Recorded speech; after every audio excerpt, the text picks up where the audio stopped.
What's going on, guys? This is Tech Habit Weekly, episode 24. Speaking of 24, season 9 started Monday. Follow me on Twitter and we'll talk. That said, this is episode 24 of Tech Habit Weekly for May 7th, 2014. We apologize dearly, very sincerely for the month hiatus of the show. I'm actually graduating hopefully 2 days from now. So as you can imagine, life has been really busy with school and everything. I know Dante's in the same boat. Unfortunately, not graduating quite yet, but still swamped with school and everything. So we do apologize for that. But now that assuming I pass my history test, we should be on a much more regular basis now. At least my schedule will be freed up drastically without the workload of school. So we should be back here every week, try to make it Tech Habit Weekly again. But with that said, like I said, Dante, Casey Nightmare Harris is here with me. And today we have 4 tech stories kind of dry out there lately in the world of tech. A lot of stuff going on. A lot of it you guys probably aren't particularly interested in. So we just picked a few things here that we thought you'd be interested in hearing on the show. And then, of course, we have our awesome, tasty, tantalizing tech treats for you. So, Dante, let's go ahead and kick it off with the first story about Project Era, or ARA. What is it? What is it, and why does it exist? Basically, I don't know if people have heard about this or not, but if you haven't, the Project Era, or ARA, like you were saying, is basically a big integration of a modular phone. And what that means, being modular, is something that you can basically change whenever you feel like it. Now, basically at Google's developer conference, they wanted to make this particular device here. And basically it wants, the goal is for you to be able to change everything that you want to change on the phone when you want to do it. And when they do this with what's called phone blocks. And phone blocks basically makes every piece of the device removable in technically a block or rectangular shape. Basically, they have interlocking pins that stick into the back plate of the phone that gives connectivity, and you can have Bluetooth and Wi-Fi and your phone's camera, battery, and things like that. But here's some of the really good features about this phone. This architecture is going to make it basically every single thing that you want to do. So say if you're a user that likes to take a lot of pictures or something, well, you can opt to take one of your phone blocks out and make a bigger, better camera on it. Also, even with the screen, the front screen actually comes right off, and you can opt to have like an HD screen and different things. You can change the storage, the speakers, the camera, battery. I mean, there's a lot of different things that you can actually do that's going to fit your needs with this phone. And basically what they're trying to do is have this thing be completely customizable to your needs. Now, there are a couple cons with this. First of all, I think the absolute design of it is kind of atrocious.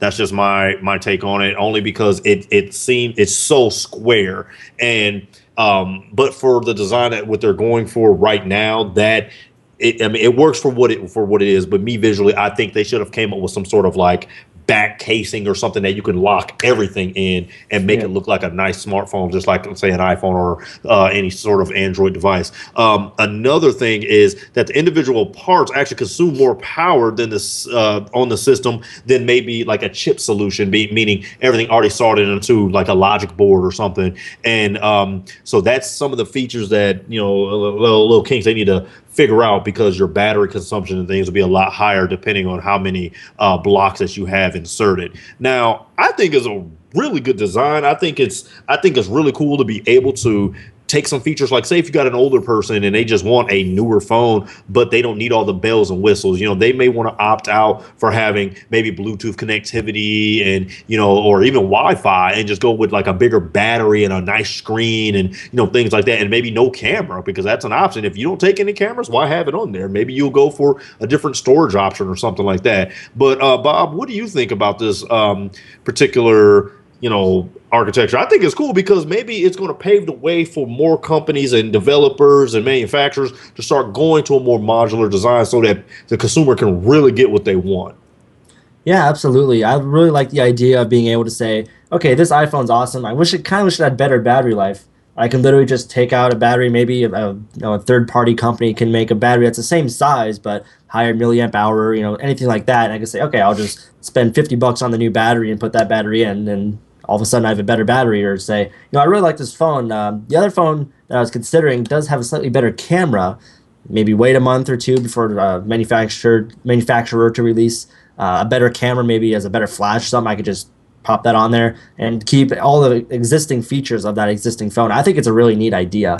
Also, it makes me wonder too, what other kind of functionality now that we can like add into phones? Like, what are they going to come out with that's not in any phones now, and it's as simple as just like placing it on there. It's very interesting. It leaves a lot of room, I guess, for innovation, and that's something that I mean, the companies now with phones, they are definitely innovating, but it's kind of like incremental. There's not just completely different things. So this is definitely very interesting. Also, I mean, in terms of if one of these components goes bad, you could just my camera, like I drop my phone maybe right here and I damage the camera. I don't have to send it to Apple or buy a new iPhone just to get that new camera. I could just buy it on a per part basis and have a new camera. I can upgrade my Wi-Fi antenna, my Bluetooth antenna, maybe for more range, things like that. I think it's definitely a very good idea, and like you say, it kind of paves the way for what we might have in the future. I don't think they mentioned anything in here about pricing or anything like that. But Dante, if you're gonna pick some up like this that has Wi-Fi, Bluetooth, the whole 9 yards, but in a customizable, removable form factor like this, how much do you think you would pay for something like that? Honestly, if when you use something like this, you got to start thinking about some of the things that lock you into a carrier contract with your AT&Ts, Verizon, Sprint, T-Mobile, and things like that. And I think with something that's being completely modular, I think that whole contract thing should be completely out of the window. I think you should be able to buy this device outright at a decent price, somewhere maybe around the range of, I would even say $199, and be able to not be tied through a contract because of, you got the phone at a special price or anything like that, only because it's modular. Those are some of the things that people get stuck in when they are on contracted devices. Like, say, like you said, if you break your camera or whatever, and just say Apple's not going to fix it, well, you're stuck with a broken camera because you're contracted to have that phone for so long, and and things like that. Now, yes, you can get rid of your phone and whatnot, and your contract still remains. But I think with something like this, they should make those completely off contract, because you can swap out any part of it. And then you got to think about some of the things like insurance. How can you insure something that's completely modular, and you can swap out any part for any part? And then you got to start thinking about, what if third-party developers are going to make third-party parts that are going to actually fit in between this device? Now, there's a lot of different things. I don't know if you're going to have to get these things from just one manufacturer or anything like that, but giving people that much, control over customizing everything that's on there, I think kind of, breaks the boundaries a little bit. I would have to say, I think it should actually take that tether off of you as far as the contracts are concerned. I would pay $199 honestly for a phone like that, only because you're going to spend more money throughout the life of the phone as you grow with the phone. You may say, man, this phone was awesome when I got it, but I'm running out of storage space, so I'm going to upgrade with a different phone block that has a bigger phone storage space. But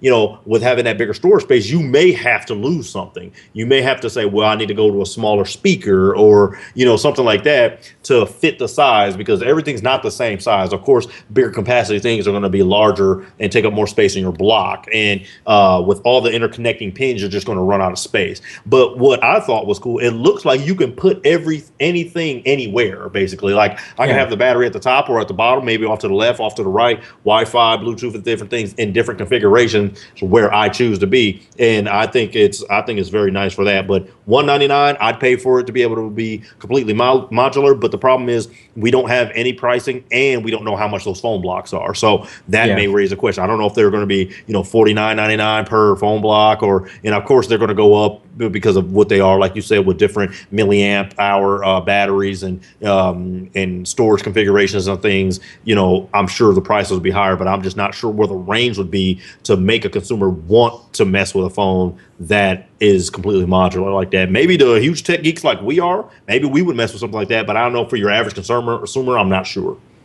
Yeah, it's really hard to say. Another thing that I was just kind of wondering about is, I mean, if you have just random people, say like maybe on Kickstarter or something, that may start up a campaign or something for some of these different components, and so maybe they'll say, hey, or it doesn't necessarily have to be Kickstarter, it could be anybody, but maybe you're going online and first you just see this this third-party Wi-Fi card that's really easy to add into your phone.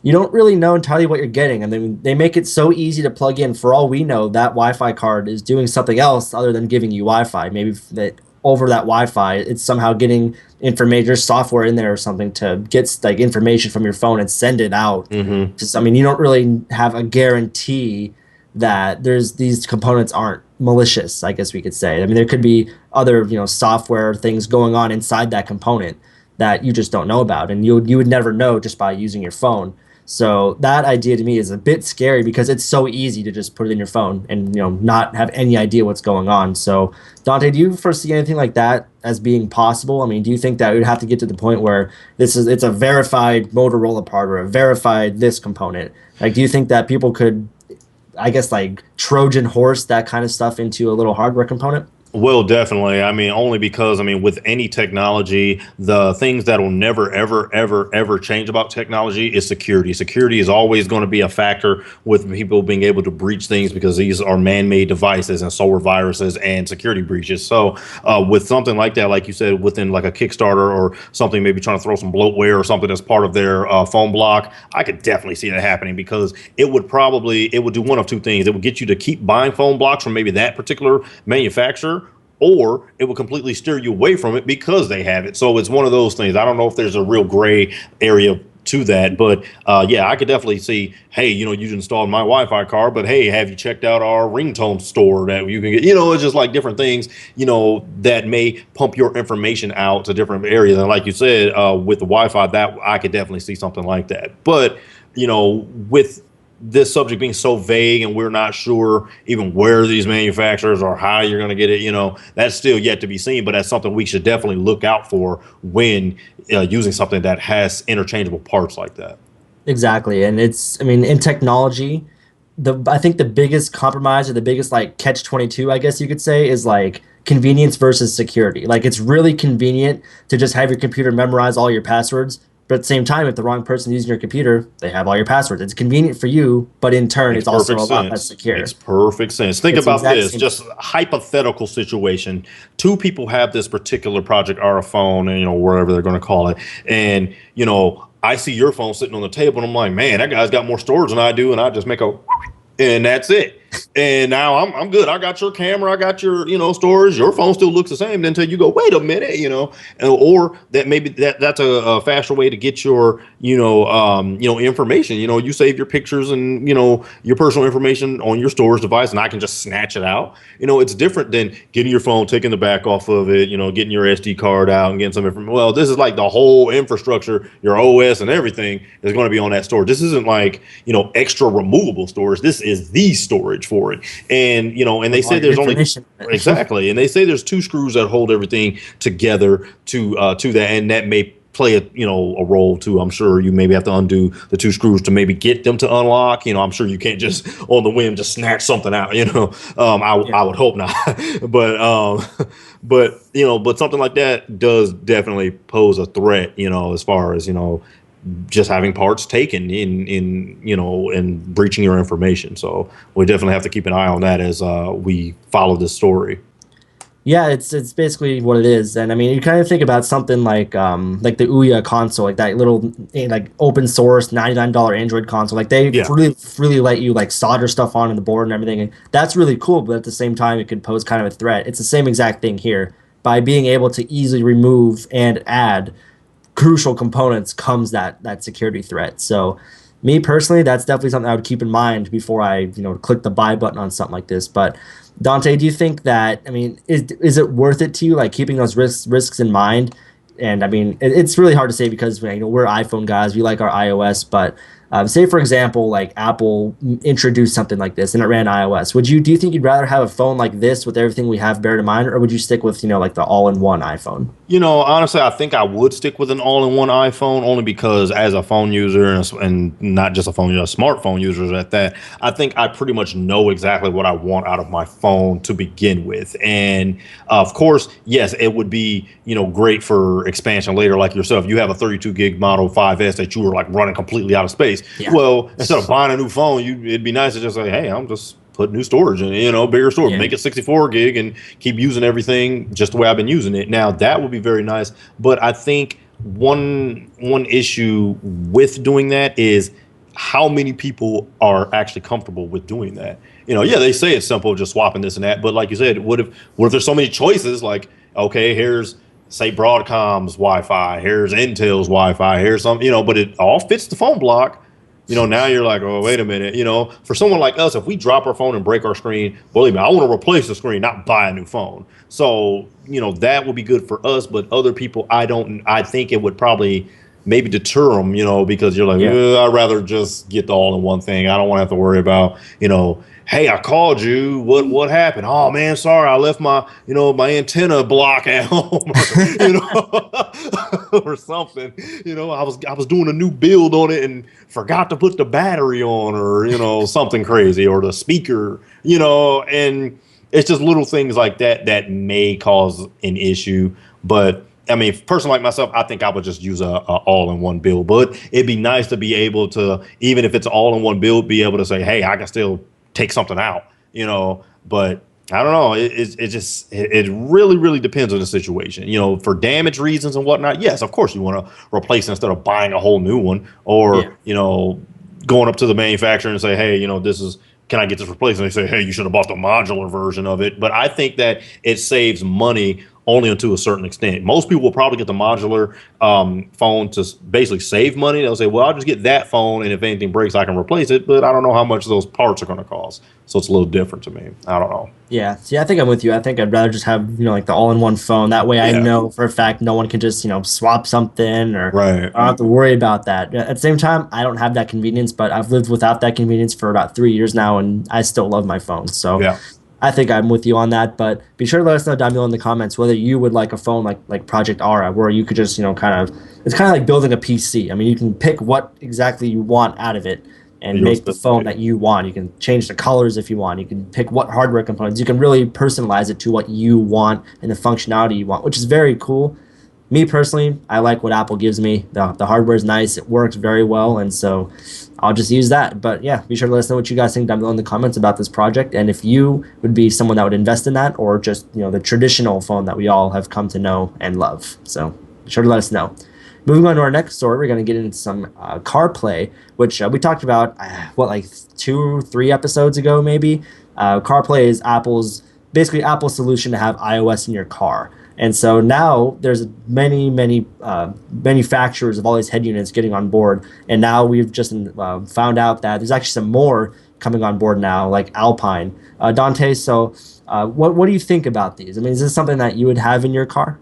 Oh, definitely. I mean, if I had a newer model head unit that, could get firmware updates and things like that, like an Alpine head unit, or even the ones that Pioneer has launched and announced the firmware update for their existing 2014 models that don't currently have it, I would definitely have something like that. I mean, just be able to have the integration of iOS in your car as a Mac user. And I know it's pretty biased, but the problem is, that's what I'm using. So it relates back to us more than a person who's not. Like if you have an Android phone, CarPlay is not exactly going to help you. It'd probably be nice that you can still use some of the features of it, but you're not going to get that full CarPlay experience without having iOS devices. Now, some of the features here, you can have full Siri control, but I have to warn you that with using Siri, these are users of Apple iPhone 5C, 5S, and iPhone 5. They had no mention of like the iPhone 4S, even though the 4S does have Siri integration. I don't know if that may be a typo or not. I don't know if there's a hardware issue or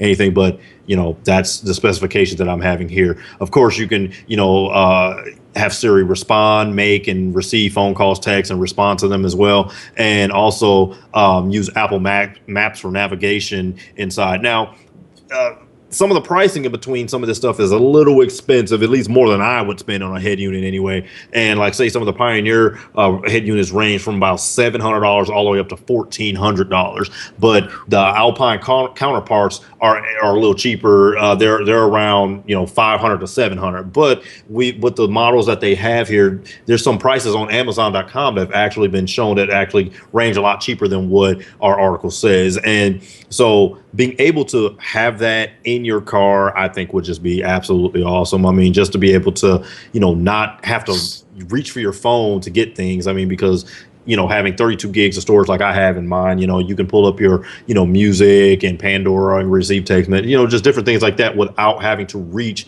for your phone. And of course, it'd be a lot safer while you're on the drive. Now, with this, Bob, do you think this is something that's going to make a difference on your next car purchase or not? Probably not. I mean, I'm just getting done with college now, and so I don't think I'm going to necessarily be able to afford like a brand new car or anything like that. But I mean, if I found a bag of money on the ground, then I would definitely look for a car that had this in it. Absolutely. For my existing car, my POS Honda Civic that I really hope I can get rid of here soon. I don't think I would invest in getting something like this, like for my Civic or anything like that. Just I'd probably wait till I got a newer car. But I would absolutely like to have something like this in my car. And what I guess what's really nice about CarPlay is just like the amount of support that it's getting from so many different manufacturers. Now we have firmware updates for existing units. We have just more and more manufacturers getting on board, more and more car manufacturers getting on board with having it integrated on day one of that car being sold. It's definitely getting some great support. And with that in mind, like these, $1,400 price tags, I think pretty soon they'll definitely start to fall a little bit as more and more manufacturers are making these things. That's how these always start out. I mean, these big tech things that there are really awesome, but give it a couple months that you can have that really awesome for half the price, which is really, really awesome. So as time goes on, I think the price of these will fall. But I think it's just really great how much support that this is getting. And I mean, it's Apple. I mean, if Apple came, I think, to any company and said, okay, we're going to want to integrate with you here. Are you going to work with us? They're going to look at one article that says how much money they have in the bank. They're like, all right, yeah, yeah, if we can have the slightest percentage of that, we'll make a deal. Not all companies have that power. It just really goes to show how Apple can just kind of have an idea and how companies can run with it and integrate it into their products. And I think that's really neat. But Dante, I mean, you said already that you would want to have this like in your car. Would you? I guess I'll put it to you this way: would you rather put like an aftermarket one that has CarPlay in your car, or buy a new car that has it?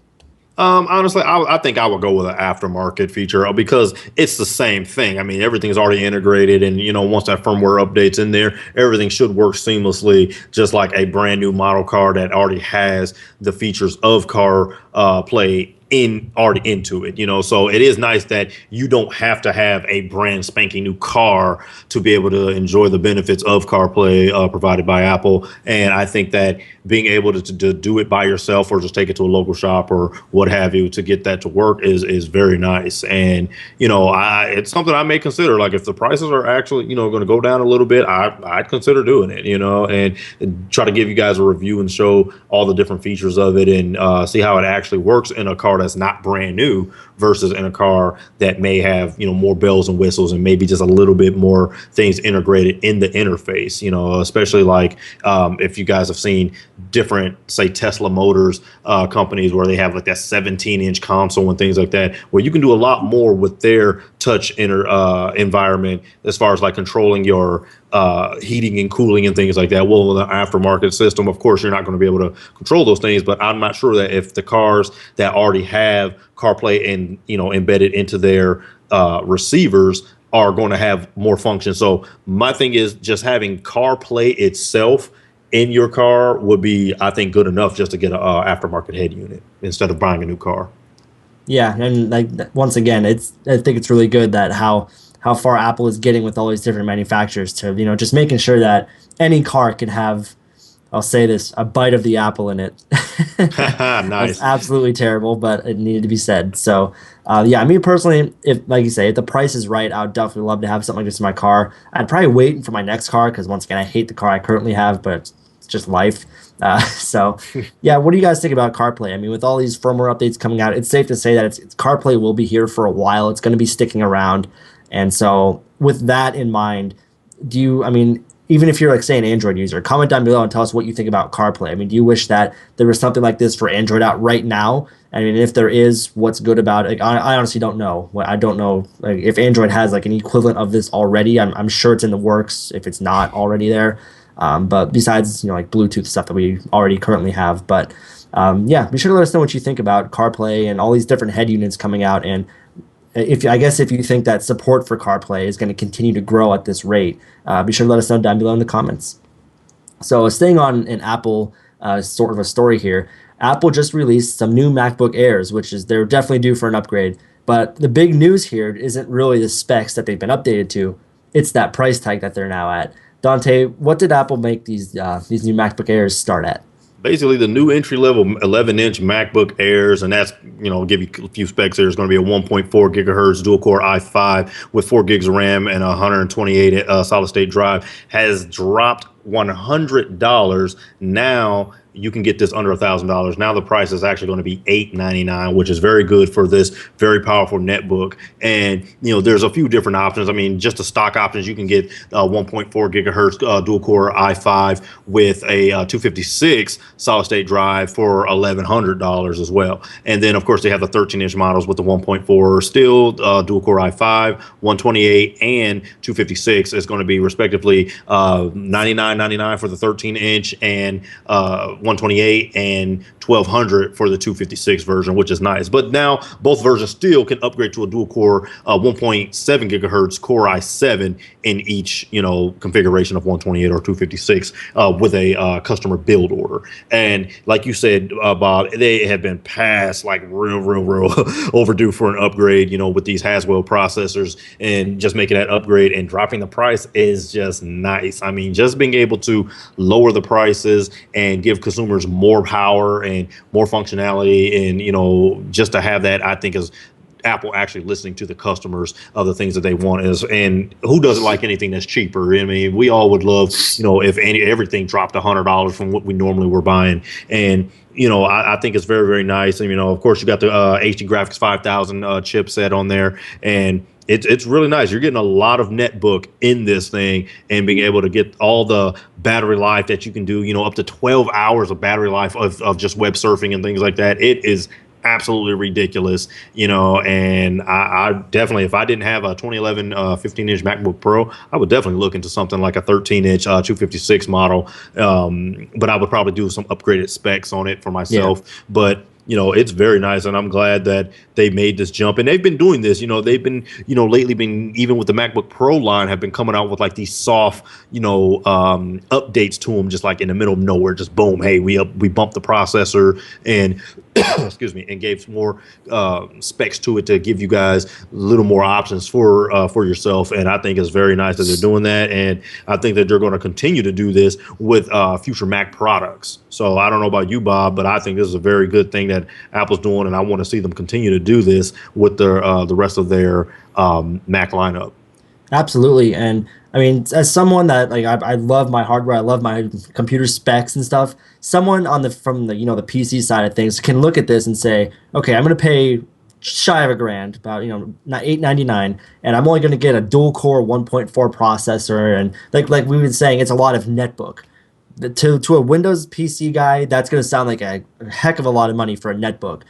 But I guess our rebuttal to that would be, this isn't a video editing machine. I mean, people that want something like this, they don't want processing power. They need a processor that can handle, the stuff that they're going to do on the plane, or that they're going to take their laptop to a meeting for, opening up spreadsheets, reviewing things. And so this is something that has it where it counts. This has PCIe storage. I don't think there's any other netbook or even any other Windows laptop, I don't think, that has their solid state storage on a PCI bus. I think it's all SATA. I mean, I've never heard of I could be completely wrong, but I've never heard of a Windows laptop having it on the PCI bus. And that's something that, I mean, I see this all the time where I work, where I intern at in the IT department. People are always bringing us their computers not because they're not getting enough processing power, but because they're slow. This will not slow down on a PCIe solid state drive. It has what it counts. It has what counts, I guess, for the type of user that this is directed at. All the time I'm in IT, and people bring their computers in, and I guess the applications they use most require next to no processor. It's all RAM, and it's all I/O storage. Right. So this has it where it counts. It has 4 gigs of RAM to start with. My work computer has 4 gigs of RAM, and I do tons of Excel, tons of Word documents, tons of all that kind of stuff, going around in Active Directory, adding users and stuff. 4 gigs of RAM is fine for that kind of stuff. So this is a really nice netbook that has that going for it, that it won't slow down. And that's, I think, the biggest value of something like this. So that's something to keep in mind. And as you say, you can put that i7 in there if you do want, if you're that kind of user that wants their cake and wants to eat it too. you can have that extra beefy processor in there with that really fast PCI Right, storage. and you can also have the 512, solid state Yeah, drive configuration as well. So, like I said, this is still a netbook. It's still a netbook, and that is like one of the most powerful netbooks I've ever seen. I mean, just to be yep, able to have, a dual core, i7 processor with that much storage, and you can put 8 gigs of RAM in a configuration build with 512 solid state storage. That's ridiculous. I mean, the yeah, speed will be phenomenal. And like you said, this is not for, rendering and exporting video. This is a netbook that you can do task of basically a normal PC user and actually a little more because of the graphics 5000 chip that's in it. So you can actually get pretty good video quality out of it, even if you're going to play a few games and things out of it, but it's not meant to be like a desktop replacement, So being what it is, I think is nice. And I'm very, very happy to see what Apple's been doing with especially the MacBook Air lineup, because for a while there, I kind of felt like they're going to get rid of that MacBook Air or something because of the thinner form factor of the MacBook Pro. But they've yeah. shown again that, hey, this thing is still upgradable and we still got more gas in the tank with this. And we're going to keep on expanding this as far as we can go. And of course, the school systems are actually starting to put these MacBook Airs into their, curriculum as far as giving every student a MacBook Air, at least here in the Kansas City area. They've been giving select schools all MacBook Airs to every student, an 11-inch version of it. And I'm not quite sure what year it is, but that's perfect for what they need to do.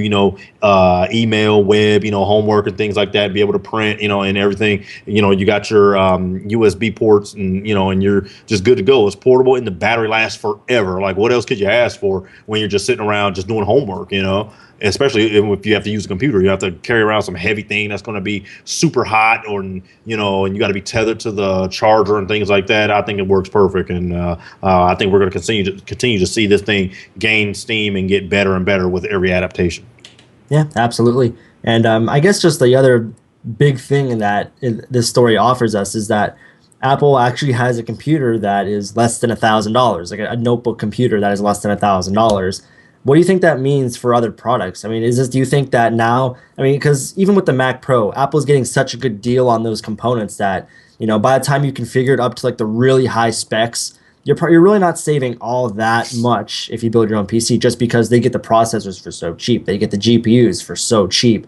Do you think that's kind of what's going on here, and that we'll continue to see this throughout, maybe the iMac line and like the Mac Mini line, all their products? Do you think that we'll see this continuous, $100 here and there just being dropped, or do you think this is kind of just an exception for the low end, I guess, notebook line? I could see this actually happening only because, my reasoning is, why would they do it in the first place? I mean, most people, they don't start a trend one time and then just stop. I mean, especially with something like this. And then you have to think of the stock and the popularity and the sales that Macs and have actually been getting, throughout this time, as far as adaptation with even the iPod touches and, like you said, MacBook Airs and MacBook Pros, iMacs, everything that comes from the premium lineup that Apple has to offer. They probably surpassed so many numbers and different quotas and different quarters that they're like, you know what, we actually can drop it, because of course you got to make mass profit, but at a certain point you're like, okay, we've got the profit, we've got the popularity, we've got the quality,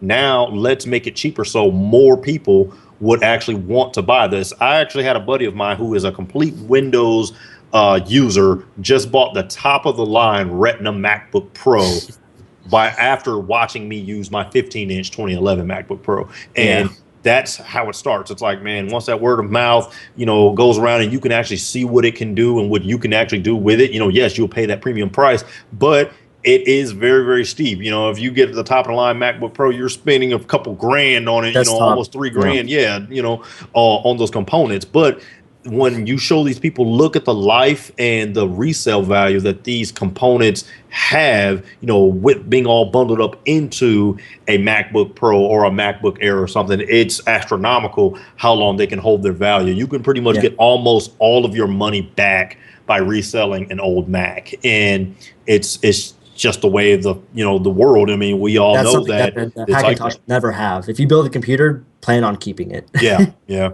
definitely. I mean, and But I know that from experience. When I tried to sell my 2500K Core i5 Hackintosh, I had to part it out. I had to part like every piece out all the way down to the case to make any money off it. Yeah, because it's just standard parts you can buy pretty much anywhere. But when you have all these components mixed in and with the hardware and the software of OS 10, being able to, tweet and Facebook and things right there from your screen, hit your email and all your accounts come up and not have to sign in and all that. It's just different ease of access and being able to have these powerful components to do things that you would like to do. Even being able to boot camp it and have Windows on it. You have everything in a thin netbook. Talking about the MacBook Air, I think that, Apple has finally got to the point where it's like, okay, we've got the components, we've got the good prices, we've got the good deals with our manufacturers, and we're going to give these customers the best product possible at a rate that they know is going to be its premium. You don't want to stay, you don't want to get too far down and where you're competing with Dell and HP and things like that, because, then that doesn't set you aside from saying that's a premium product. Most of the time when you go to a Chevy dealership, you don't see a fleet of BMWs and Mercedes on the lot. You go to that lot to get that premium luxury car, and that's what Apple's doing here with the premium luxury version of their netbooks and their laptops and things, and it's very, very nice. And I'm glad that they dropped the price, and I think we're going to continue to see it come down, and we may even see it come down with every product. They might just say, hey, we're going to drop a certain percentage on every product we have, even the Apple TV, because the Apple TV3 has been out for a while now, I believe since 2012, if I'm not mistaken, and we might see a price decrease on that, and even their routers and it just everything that they have, because now that they got the stake, they can actually justify being able to drop the price.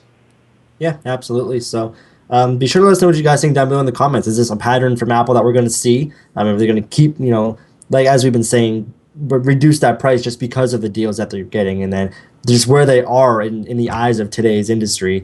It's not definitely a different place than it was a couple years ago. So are we going to, is this, I guess this theme, I guess I don't really know the word at the moment, but is this something we're going to continue to see trickle down the product line to all of their products, or is this kind of an exception for the low-end netbook market? You guys have our opinions. Now we want to hear yours. Be sure to let us know down below in the comments. And the last major story we have today is about Google Glass. Now, Google Glass right now, if you want to go out and get it, actually I don't think you can at the moment. Maybe, but even if people that do have it now, they dropped $1,500 to get it. That's pretty steep. That's a pretty, I guess, well-configured MacBook Pro in some people's eyes, pretty configured PC. The problem here, though, is that it costs $80 in components to build. And so that's like the profit markup of the century. Dante, why do you think the price is so different? I think the price is so different because Google likes to bend all their customers over with no Vaseline and just give it to them raw. And I think that is absolutely terrible that this came out, because roughly it cost them about $79.78 to be able to build Google Glass. I'm going to tell you something right now. I spent $300 on these glasses and I didn't want to pay that. So come on now. And I have to use these to see every day.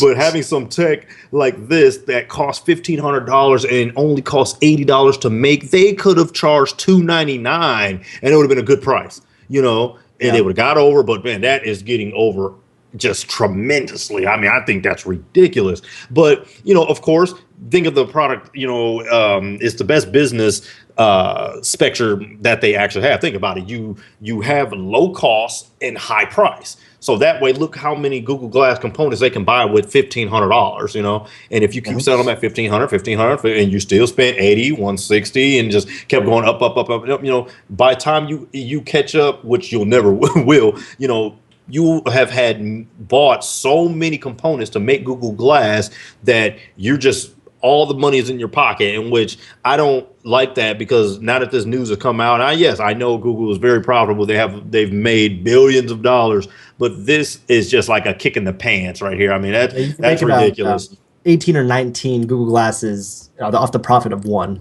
Right. And that's terrible. I mean, and they even have the breakdown list of, how much the display, the touchscreen, and the glass is only $3. The battery's $1.14. The camera's $5.66 and things like that. And the most expensive things are in between the processor, which is $13.96, and what it's considered as non-electric, which I don't know what component that could be, but it's $13.63. And that's how the total of $79.78 have come about. Now, Google Glass have, of course, been under a lot of criticism as of late, and even basically before it even launched. And there's different stores that like completely banned it. Like, no, I don't want this anywhere. There was stories of people getting pulled over with Google Glass on, and they're saying it obstructs your vision. Or a guy was in a movie theater with one, and they thought he was recording, like pirating the movie right there in the theater with his Google Glass and things like that. And of course, and that you can get prescription, Google Glass lenses, that like mine, and use Google Glass.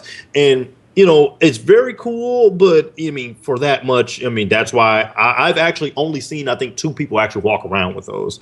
And once I was at the Apple store, guy had one, and another one I was just in line at a grocery store, and guy like two guys ahead of me had it on. But I mean, that's crazy, but it makes sense. I mean, $1,500, that's crazy. That's absolutely crazy. And I'm thinking, if you want more people to buy it, that price should have never been that high. But when you do something like this on a whim, you guys realize there's no other companies that I know of, like relevant anyway, that have any technology that's close to that. I haven't heard of, Samsung's version of Google Glass or, anything like that, or another manufacturer. So I think it's absolutely crazy. I don't know. I think that this article here, it's only going to hurt them as far as that, because that's going to really deter people. Like, wait a minute, that thing's actually a really expensive, cheap piece of hardware, Yeah. And it's just, I don't know about you, Bob, but I mean, would you ever spend $1,500 on anything that's wearable like that? Yeah, no. There's no way I could justify it at all. Just when you people thought that Apple had huge profit margins, yeah, no, nothing like this. This is crazy. Obviously, I don't think that they're going to release this as $1,500, when the final product comes out or anything. But especially after an article like this, they can't. Like, I don't think they planned on it, but now they just can't. And I mean, this is one of those things where, like you say, there's no one out there making a competitor product to this. There's no one that, at least as far as we know, has this technology to make this powerful of a device that has this many capabilities in a form factor like that. That's obviously worth something. I mean, the fact that it's the form factor that it is, and that it does what it does, how it does it, that is worth something in and of itself, but it's not worth about $1,400 of profit. I mean, it's just not worth that much. And so, especially after seeing an article like this, like, if I'd feel pretty bad if I was one of the first people to get my hands on glass. Like, if I just got this last week and then I saw this article, yeah, I would be returning it and be like, okay, Google, you can give me this again when the price comes down to half, like what it should be, like, $500 or so. Then we'll talk. But yeah, I want my money back, because it's just such a crazy markup. This is a markup of like no other. I don't think, at least I don't know if you can think of anything, Dante, but I can't really remember a product recently that had this much of a markup. And I mean, that said, it's just, I don't know. And then also you got to realize we don't have all the profit margins of a lot of these things. I mean, I don't know a lot of the deals, and which of course will be on the inside of the company that know the deals on how much these parts are actually costing the manufacturer to build. But that is astronomical. I mean, that's ridiculous. And like I said, they could have charged $4.99, and it would have been like, hey, okay, it's a premium product. It's not sunglasses. So. And they still would be ahead. I mean, a lot ahead. And being able to make that much money off a product, I mean, yeah, it's great for business until this comes out. If this had never come out, people probably just be like, yeah, those things $1,500. That's it. Like, there's just, you either buy it or you don't. But now I guarantee this will not help Google sell more of those. It'll be like, nah, I'm good, because then you start thinking, especially with a tech guy like myself, you're like, I could build one of those. that's just how I think. I'm like, I can Yeah. build one of those, and if I have availability to be able to get the parts, of course, I'm sure that And we the all could. software to use the parts. Exactly. And I'm thinking that, we could do that yourself, especially for $80. I'm like, really? But I don't know. Yeah. I've never heard of anything that's had a markup that high. I mean, not even vehicles, like bigger, more expensive things, that's crazy. That's absolutely crazy. But we'll see what happens with this. I'll see if we'll check on this and see if this actually makes a negative impact towards Google Glass or not. What do you guys think, though? Do you guys think this will be a negative impact? Do you think this will just completely deterred you away from Google Glass, even if you wanted to buy it and just didn't have the funding right now? Just leave us a comment below. Yep. What that guy said. So that's pretty much all the stories we have today. Kind of a shorter show in terms of overall stories, but I'm sure we'll have more next week. So, but with that said, now it's time for, in my opinion, the best part of today's show, the tech treats of the week. And I guess I'll go ahead and I'll kick it off here. I'll give you guys an opportunity right now. Just skip ahead about 5 minutes or so if you don't want to spend any money, because this is a tech treat that you will probably, I'll say 99% guarantee that you will spend money on it if you're at least 1% interested in it. And that game is called Clash of Clans. It's not necessarily a new game. It's been out for a while now. But basically what this game is, it's a freemium game. So it's free to play and it's free to get addicted to. So here's just a little overview, I guess. It's a game. It's for iOS, Android, and it's even cool because it can sync cross-platform too, to Android, iOS, whatever. Really neat. But basically, what you do is you build up a little village. So here's mine, and it doesn't look like much, but trust me, this takes hours upon hours.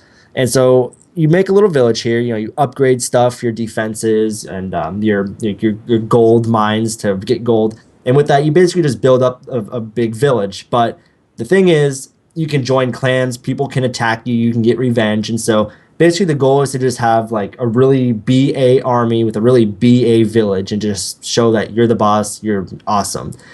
Very simple concept. It's been done before, but I spent my first $10 on it yesterday. I'm not proud, but it's really fun, especially if you have friends that play too. You can join each other's clans and like invade villages like together and just demolish stuff. It's really fun. But if you're afraid of spending money on a game, don't buy this. But so I guess I'll try to zoom in here. So right there, you guys can see like right in the center of the screen, there's a little gold mine. If I tap it, I collect my gold from it. And the thing about this game is, and the way that they get you to spend money is that upgrading these things takes real time. Like right now, because I have all these cannons and stuff, they're on like level 5, level 6. To upgrade from level 5 to 6 can take about 12 hours. It could take 24 hours. It could take 2 days, depending on what it is that you're upgrading. So the incentive is that to get you to spend money, you can skip the wait period of how long it's going to take to upgrade. So once again, not a new concept. It's been done before, but it gets you every time because I spent $10 the other day. And so I've just been addicted to this game. And if you're not the person that likes to wait, and yeah, you're going to spend money on this game. So if you're worried about that at all, just I hope you skip this segment, because if you try it, you'll probably like it. It's a pretty fun game. It gets you sucked in. It's free to play. Once again, free to get addicted. And so Clash of Clans. And I think the best thing I like about it too is that for my computer, I have BlueStacks, which is it's called BlueStacks, and it's basically an Android emulator for your computer to make it for Mac, for Windows. And in doing that, I can basically have this game sync to that emulator, which is Android, on my computer, so I can play the game on my computer too, even though it's mobile only. So neat stuff like that. If you have an Android phone and an iPad, you could play it on both devices. It syncs right up. And so for a free game that is free, as long as you have a strong will to not spend money, you could probably do it. But I spent $10, not proud of it. So that's my tech treat, Clash of Clans. If you're looking for a fun game, it's one of those games where you actually spend a lot of your time waiting, but the time in between, just designing how your city is and stuff, it can be pretty fun. So the 5 minutes a day that you get a notification on your phone, this is done upgrading. Okay, well then I'll go ahead and I'll upgrade that. Then I'll go ahead and battle this one guy, and then okay, now I can't beat that yet. I need a stronger army, but that's going to take about 12 hours to upgrade. All right, I'll get that started, and I'll go about my day, and I'll get a notification 12 hours later that it finished. So it's just one of those games that it doesn't take long to play at a time. You just kind of play it in bursts throughout the day, and you're not sitting here for like an hour on this game just at it. So just a fun little game to check into every once in a while. And Try not to spend money on it though, because it is free to play. So Clash of Clans, that's mine. Nice, nice. All Yeah, right, it's tricky. Dante, cool. what do you have for us today? Well, basically, I have my tech treat is actually going to be a version of VMware that basically people who, if you know or may not know, VMware is virtualization software where you can actually, run different desktops of different OSs within the hardware of your own specs. What that means is I could technically say I had a Windows 7 machine. I could actually run like a Windows XP or even another Windows 7 machine that I may run different tasks. But my particular tech tree is going to be VMware ESXi. This particular version of VMware has a lot more reliable server integration and different virtualization options. And basically, what it does, it has a big emphasis on hypervisor. Hypervisor meaning basically it installs directly on top of the physical server and partitions it into multiple virtual machines that can run simultaneously and share the physical resources on the underlying server. So if you guys are in college or are new to IT or want to get a job in IT and want to get some testing on how to maybe manage a, like, say, Windows Server 2000 or something like that, to know how to add roles and the GPOs and send out different group policies and AD stuff that's in there, that's Active Directory, and get them to actually talk to each other and link and add users and be able to log on to different machines. This is something I think is absolutely crucial to have in that environment, because not only does it help you learn the networking side of what you're actually doing, it gives you that experience on running servers virtually, which pretty much a lot of businesses are going to anyway.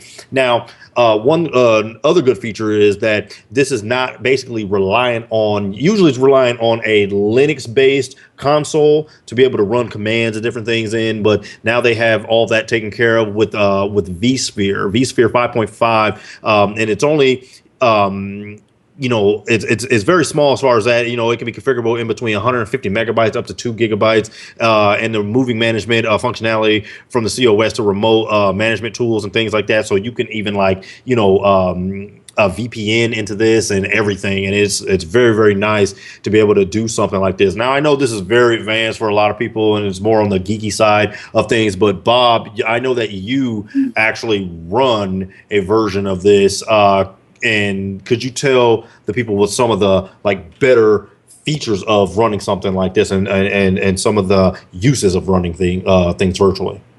Yeah, absolutely. And actually, what I can do is, Terrell, if you switch to my view, I believe I can share my screen, and I can give you a feel for what actually goes on here. So what we have here, here's my OS 10 desktop, and I actually have a Windows virtual machine up and running right now. So this is Windows 7 here, and this right here is the vSphere client. So it might be kind of difficult to see. I'm not sure if the zoom functionality actually works. Can you see my screen zoomed in? No, it doesn't zoom. Okay, well, might be a bit difficult to see, but over here I have all my different VMs. I have OS 10 Mavericks on here. I have Linux, I have Debian and Ubuntu. I have Windows Server 2008 and 2012. And so of those 5, I have Mavericks, Server 2008, and Server 2012 running all simultaneously on one computer. So right here I can go to my Windows desktop. I could type in remote desktop connection. I can type in the IP address of that server, and the physical OSs or the virtual OSs act just like a physical computer. They each have their own IP address. They run their own applications, everything.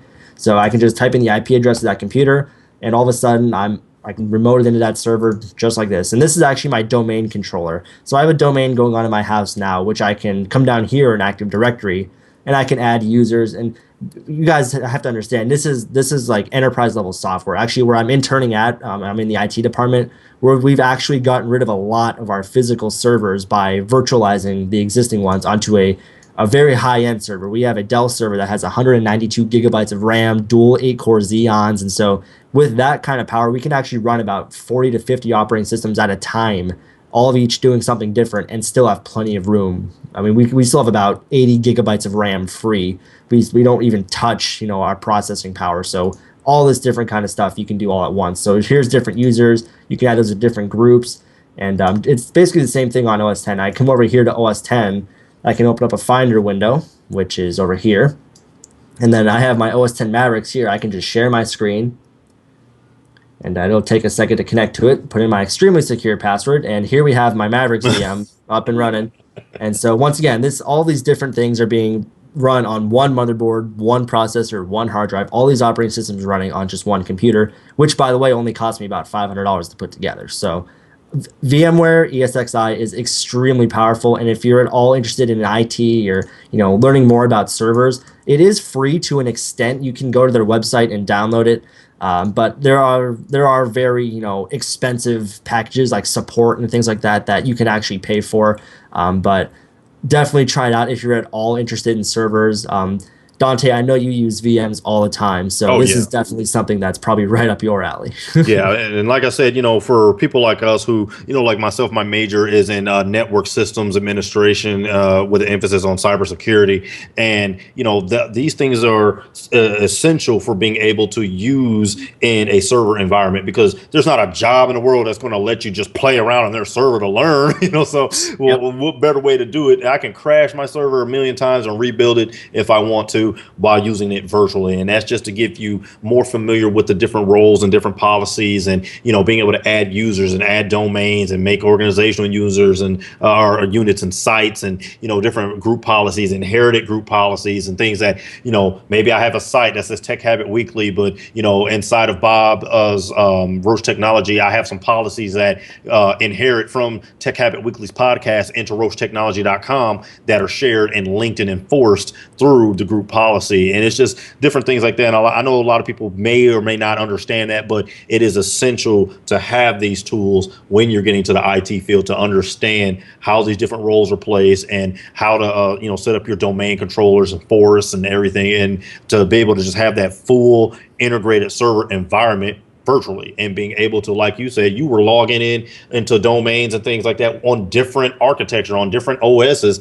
because that user was added to the domain as a user that can actually authenticate and be logged on. So yeah, very good thing. I mean, there's updates, and like you said, it's free to an extent. Like I said, the support and things, and things like that, and that's where things start to cost you. But Yeah. it's free to actually mess with. You can get started from scratch, and as long as you got your ISOs or however you're going to install these different softwares on there to get them up and running. And, there's a lot of different tutorials on how to use them.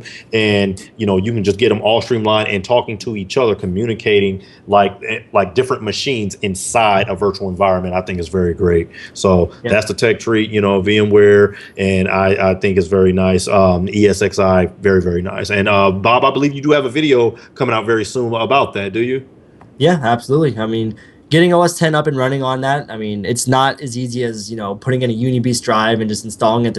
You definitely you have to modify ESXi a little bit to disable a check, because ESXi does support Apple's old X servers. Apple actually made servers at one point. I'm not sure if everyone knows this or not, but because it's not an Apple server, there's actually a check that runs that says, nope, you can't run this. So it basically, you disable that check within ESXi, and then it just lets you install it. But so getting the operating system to talk to each other, I definitely have some videos coming up about that. But me, myself, I'm still kind of familiarizing myself with it. But absolutely. I mean, if you're in college right now, and if you're taking any kind of, programming classes or anything, and if you don't know if you have it or not, check to see maybe with your advisor or something if your school does DreamSpark, because those are like the Server 2008, Server 2012. I get all that software for free through my school, so they're legitimate keys, legitimate everything. So definitely check. I mean, if you're watching this show, you're probably in college or thinking about college in a career that's something to do with IT. So I assume this kind of stuff would pique your interest. And so if you're at all interested in it, then all the resources are there. I mean, if you're in college, you can get the operating system for free. You can try ESXi for free. Using the knowledge of me and Dante's videos, you can build a little server for yourself, and Definitely.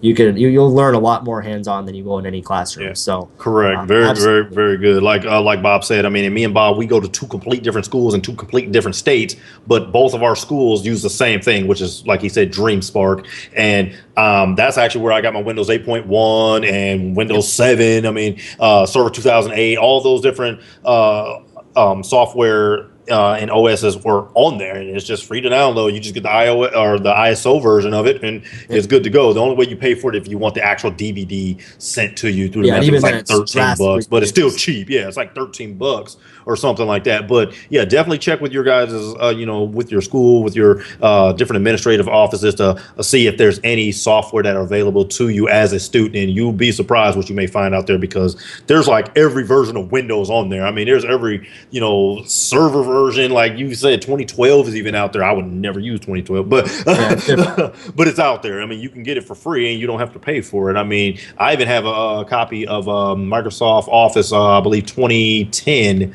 That's out there, and it's Yeah. all legitimate, got a code and everything. It's right on there. You just download it and you're good to go. And yeah, just definitely check those out if you are a college student, and be able to use these in virtual environments and learn how to use these in enterprise levels. And you'll be very surprised how easy you can actually pick up on the roles and what you're actually doing. These are all things that are happening every single day with different sites, Right. all across the board. Like say your AT&T company, AT&T has a huge central office here, but of course they've got things in different countries and all over the United States that all have to communicate with each other on a huge wide area network, and being able to authenticate and have sister sites and even trusted other sites where other users can basically authenticate and get to a different level of security that then other users can. It's all set up through servers and group policies, and these are something that I think is crucial to learn if you are taking any sort of server management class in college. It is very, very nice, and being hands-on and actually being able to do it, you will learn this. So like the things I'm telling you now are things I didn't know last year. So that just to me is a very, very good tool to use while trying to get this, especially being a college student. I think it's very good. So check it out. Yeah, absolutely. Awesome tech treat. And with that, we're going to go ahead and call it a show, guys. Thank you very much for watching. Be sure to submit us any stories, via Twitter or anything that you guys might want to hear next week. We should be here next week. I hopefully will have a diploma in my hands by next week, if all goes well on my history test. Knocking on wood there. Thank you guys very much for watching. Dante, thank you once again for joining me for 24 miraculous episodes. Go ahead and tell people where they can find you online. Basically, you can find me the best places at twitter.com, at Casey Nightmare, and also on my YouTube channel at Dante D. Harris. And, we're going to have a lot of different videos coming up very soon. We're going to see a lot of different material coming from the Mine and Terrell's company of One Place for Tech. And, of course, check out Bob CPU Kid Roach and all his things that he has at roachtechnology.com for your Hackintosh tutorials and things. And really quick, just before we get out of here, this show is a little bit shorter, like we said, about 4 stories. Let us know in the comments what you think about a shorter show. Do you guys prefer, like a hour and a half, 2 hour show, or do you want, just maybe the top 5 stories of the week, maybe, and have it be sub 1 hour? Be sure to let us know of that format. Just kind of experimenting here with the show format. So be sure to let us know what you guys think, and we'll see you next week.